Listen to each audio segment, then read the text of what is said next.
and gents, it's Jack the Ripper, and today we're back for another reaction video. Finally, I get to record this, and today we're going back in time just to watch Link vs. Cloud. Now, I remember this is one of the few episodes that I've ever watched from my childhood, and after as of right now, I mean it's season 1, so I can't really say it's a bad episode. But let's see how the episode as a whole hold up. Like the jokes, the animation, etc. And we're just going to go by Season 1 standards. We're not going to go by modern Death Battle standards. So yeah. Let's get started. Man, the old days of Death Battle, man. I miss them. They're two of the most iconic swordsmen in video game history. Sorry, I'm just known moving for up to taking my on things monitor. way out of their league. Link, the champion of Hyrule. And Cloud Strife, guardian of the live stream, and Orphans. Yep. Since both combatants use such vast player customizable arsenals, in Right. this scenario they will wield what they are most comfortable taking into battle. These are the weapons they choose to take into their fighting game. Scenarios. Arsenals taken from respective fighting franchises. Okay. Said arsenals attributes and specs taken from all canon sources.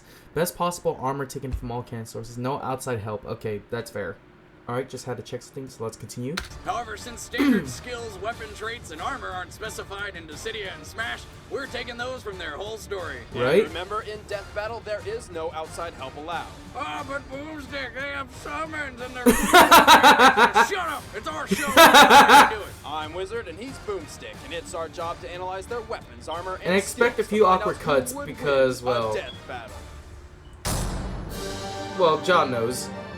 Link is the legendary multi-incarnate hero of the Hyrule Kingdom. Humble and brave, he has battled the forces of evil for over 10 generations. Each fairy hero is Link! Haha! To each other. No, Boomstick, he's not fairy. Pointy ears, tights, magic, Right. and look at that hair! Fairy. Every incarnation Fairy. of Link bears the Around- spirit of the hero. Okay, so this is Death Battle at the time, so I'm pretending that, my current age at the time this episode released. But dang, he was he really that young? I mean, I know he's like young, but I didn't expect him to be that young.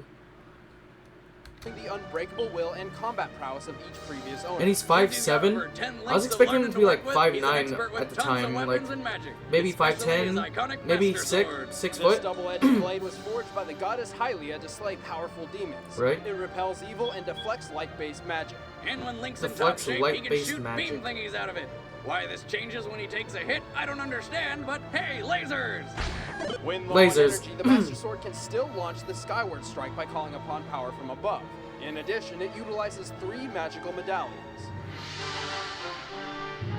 However, the Master Sword is far from Link's only weapon. He's got some deep pockets. He somehow carries around a boomerang and tons of bombs, along with a hook shot, which lets him zip line his way around and bring things to him. Man, that Right. really would have helped to get that last beer all those times on the couch. He'd probably still be married. Doubt it. Link is an excellent archer and uses the Yeah. hero's bow in conjunction with several different arrow types. However, much of Link's arsenal is more suited to exploration than combat. Which is why he hides behind several layers of defense, like Okay. the red ring, which reduces injury by 75%. The golden Right. gauntlets brace his arms against intense pressure, though do not increase striking power.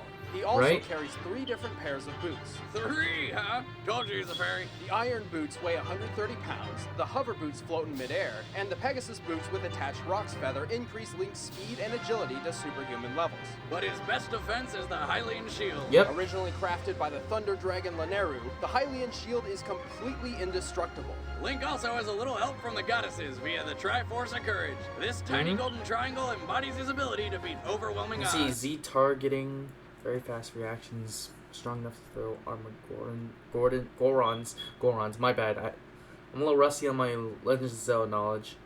I mean, the only game I played it was Breath of the Wild, so here's that. Huge variety of foes, single-handedly beaten armies. Okay.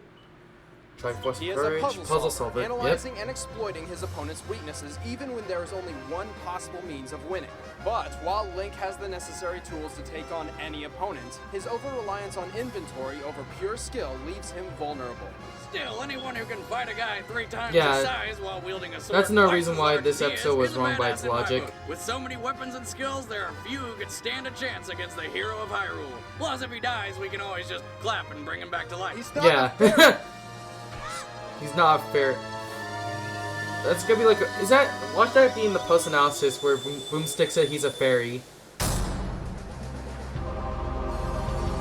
Cloud Strife, Guardian of the Lifestream, is no ordinary swordsman. There's no way around it. He's a fucking super soldier. But damn, he's in desperate need of a haircut. Impulsive Damn, and moody, yeah. Cloud strove to join the illustrious soldiers of the Shinra organization. Instead, he was forcefully exposed to Mako poisoning, a raw energy Right. drain from the planet itself. And somehow it gave him all the memories of his dead buddy Zack, including his first-class soldier training. Thanks, strangely convenient planet poison. That's not all Cloud inherited from his friend. His main weapon is Zack's Buster Sword. a colossal single-edged blade. With his strength, Cloud can swing this And- much faster than any normal human. Holy shit, look at it! That's a man sword right there. The Buster Sword contains 2 slots for materia, condensed Mako Right. that grants magical abilities. However, since their creation damages the planet, Cloud has limited his materia use. He typically carries the Firaga materia, which Yeah. shoots fire at things. And in the last slot, we're given Hold on, Cloud. hold on, let me Since hear. their creation 2 slots for materia, condensed Mako that grants magical abilities. However, since their creation damages the planet, Cloud has limited his materia use. He Okay. typically carries the Firaga materia, which shoots fire at things. And Right. in the last slot, we're given Cloud his most Firaga. iconic materia, Thundaga. This materia Thundaga. can shoot electricity and summon lightning bolts. Cloud has an encyclopedia's worth of anger issues, which actually works to his advantage. He can channel his rage into extremely powerful limit break attacks. Right? These emo charge limit breaks range from paralyzing Emo foes charge. with cross slash to launching meteors from his sword. Yeah? But his deadliest is the Omni Slash, a move so fast and powerful it practically guarantees victory. As he doesn't carry any other materia, Cloud obviously wears Zedric armor.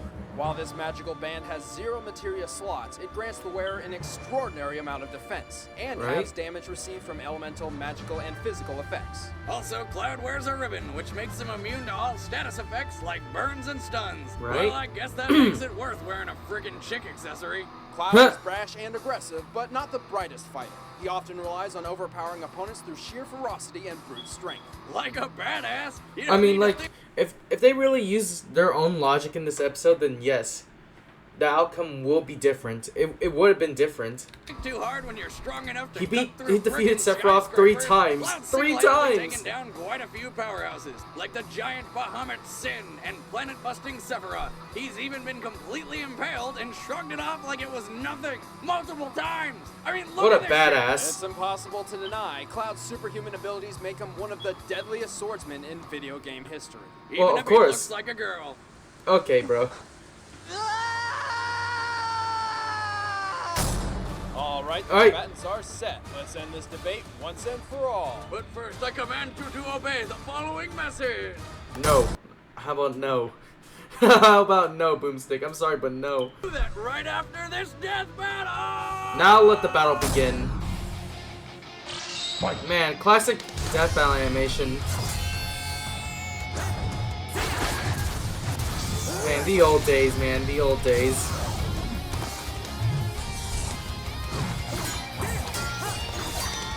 Cross slash.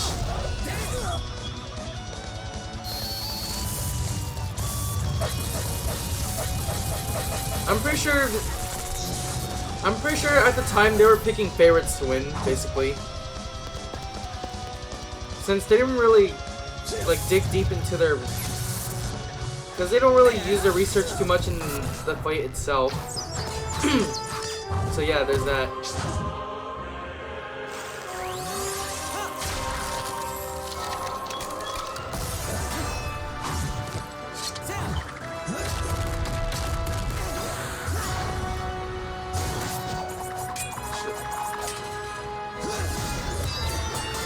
The sound effects are good though. Same for the use of music. Damn, he really put on those like I forgot the boots' names. I forgot the names of the boots.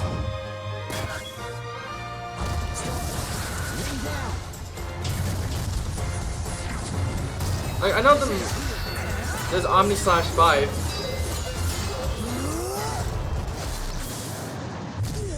Alright, hold on. Let me rewind a bit. The blood is. I'm pretty sure that's PNG blood. But you know, it's season 1 death battle, so I can't really expect too much. Still a good episode though. Regardless of the outcome. Whoa! Jack one up for the fairy guy. That was awesome. Okay, of course, I called it. Duel in death battle history. Link's combination of Let's see here.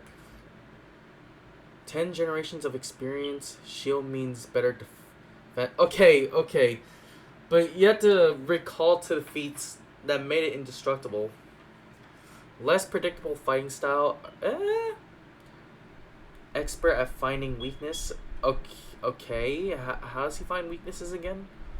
Can fight up closer or at a distance. Smarter fighters, support items, can match Cloud's superhuman abilities. Okay. Just enough to defeat Cloud's brute force. Not to mention his items helped him match Cloud's superhuman abilities. Cloud maybe. No. I'm sorry, but no. Cloud has better feats. Like at the time. Like come on, 100 tons of pressure versus the planet busting Sephiroth. Who would win? That's right. Powerful, but Link's golden gauntlets were stronger. No, I'm sorry, but no. Lift and throw an enormous column of granite. As No. granite weighs 166 pounds. Still a per good square episode, foot, though. This means Link Make can no- withstand make over no 1,000 mistake. tons of pressure, surviving any of Cloud's assaults. Cloud should have had his mind on more than just the Master Sword. The winner is Link. Man, this episode, it's pretty good. If we're just going off season 1 standards, it's good. It's good. And the fact that Boomstick just calls Link a fairy, all because his appearance alone, and I feel like Cloud's analysis feels shorter. It feels more shorter than Link. Let me see here. So Link starts around.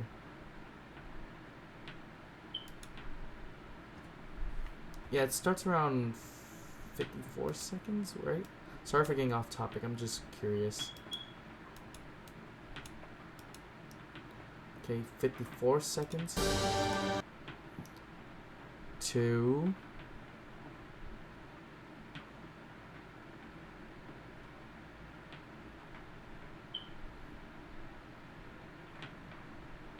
Yeah, I feel like it's more longer. But maybe? Or maybe it's Cloud, or maybe Cloud's just feels more faster. But by the way they explain things. If that's the case, then makes sense why I'm mistaken for Link's analysis feeling long. So, if you guys can, you can correct me. You can correct me in the comments. But yeah, regardless, I enjoyed this episode. I hope you all enjoyed it just like I did. And I welcome you for taking you back to your childhood a bit. Thank you guys for watching. Comment, like, and subscribe if you want to. Help out the channel a lot, and I'll see y'all in the next video. Bye.